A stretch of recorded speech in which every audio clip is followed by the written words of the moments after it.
Welcome to Herstory Revisited. This is our channel, the Pam and Sophie Show. Really, it's what we want to do is create a history channel. And Sophie, many years ago, after spending my entire life studying international relations and history, Sophie said, "What's history? Anyway, it's his story, and it's always the conqueror or the killer." Yep. And it was like, I don't know why that thunderstruck me, but it really did. And it was like, we have had a privileged view to history in the course of 40 years of career. And we met 39 years ago at the Monterey Institute of International Studies. Sophie and I both were looking for a graduate degree in conference interpreting and translation. I didn't make it through. It was hard. It was very hard. But you were destined for business. No, the point is, we went to an interpreting school, and there were only a couple that were accredited with the State Department and with the European Commission, which was the precursor to the European Union and the Euro and all that. Way before all of that, yes. There was the Global Agreement on Tariffs and Trade, GATT. And that was in the early 80s when we were going to school. So, it was yesterday. Yesterday. And the interesting thing in the 40 years that have unfolded since is that we have spent our careers in software, particularly the operating systems and the human interfacing systems of what became the internet, and particularly multilingual technology, which Absolutely. is where our specialty was. And we found ourselves in some really interesting boardrooms. Say the least. I ran 3 steering committees at Sun Microsystems, and Sophie managed another one for global engineering. And between these, we were able to see a lot of really interesting things and meet a lot of interesting people. So we want to share with you on this channel the journey of, really it's a journey of liberating consciousness, which is what we met about. Yes, knowledge, consciousness, everything. That's... What does it mean to be able to not only penetrate the halls of power, but what do you do when you get there? And are these systems opening up? Are they making things more transparent, more open? We spend a lot of our lives in the open source and open standards movement because of some of the jobs that we ended up in. And multilingual technology is computational linguistics. It's about how human interface, input and output to a computer is governed. Keyboard and all how a keyboard or a mouse or a finger or any device that you use to navigate the world, even a controller for your gaming, there's an input and an output set of rules. And when you're dealing in multilingual computing, which is where we spent most of our career, you would find yourself in this nexus point in between. And how are you governing standards processes that information can be shared across languages? That's a bigger meta question than just translating or localizing. Not just localizing a value proposition, but what it actually means to reach across cultures and create systems that are open and transparent for equal and that's the part, get everybody around the table, because in the early days English was the only language that kind of was on the internet, because if you look at Chinese before the internet there were only when I first started, I started in the computing business in 1983. So in 1983 that was when the personal computer was invented. And I can tell you there were, before Microsoft Windows, there was DOS. Before DOS, there was an operating system called CP/M. And that was the software I was selling when I first started in 1983.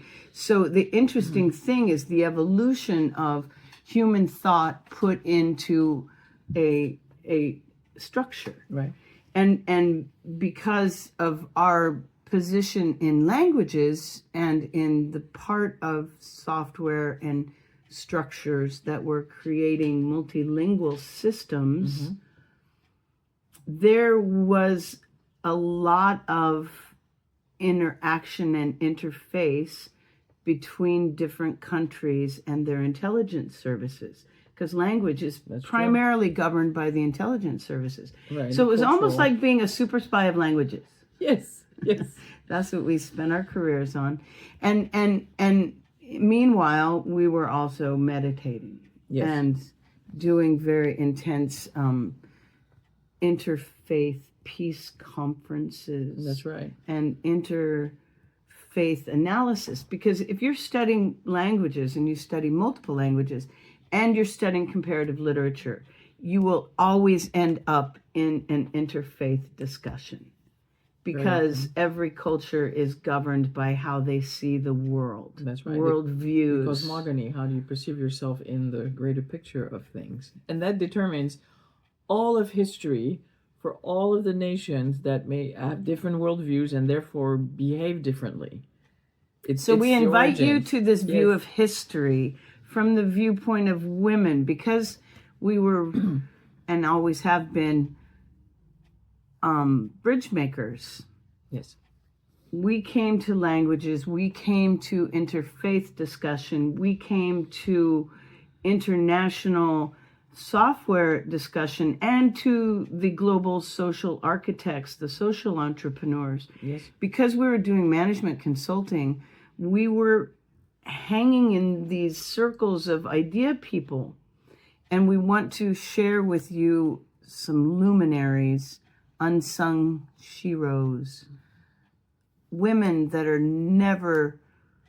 doing all this quiet, incredible, world-changing work in their corner, creating systems, not solving a problem, but once they figured out that actually solved the problem, women are like that, how do we systemize it? How do we create a system so that we don't have to reinvent the wheel, and down the road people can just pick it up, look like we're standing on the shoulders of those that came before us. Yes. Women naturally do that. And so we want to showcase some of the sheroes on whom shoulders that we have stood, people that we have had the privilege of being able to do world-changing things with. Absolutely.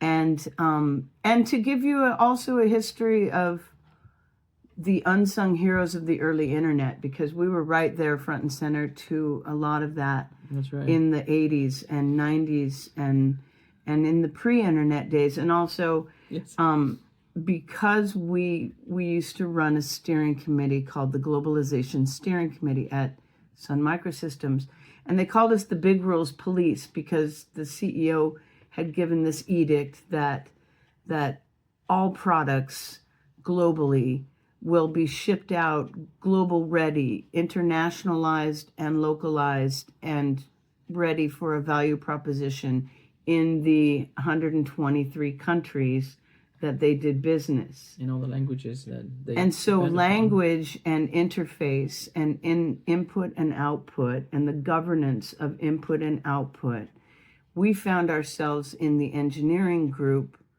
of the Solaris operating environment that dealt with global language enabling. Right. And that meant these men primarily had these women that were program managers. That's right. Trying to help them communicate with one another. Right. As they coordinated 7 different countries of engineering groups. Right. And solve problems that were specific to these particular markets. Yes, because if you wanted a worldwide web, you needed a means by which the whole world equally could communicate. Could have access to it.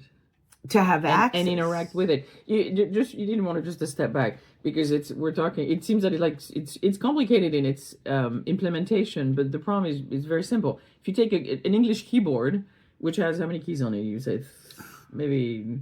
Well, there's 256 characters that were originally programmed into computing. And it was very ethnocentric because it was very English and very West Coast English even. Yeah.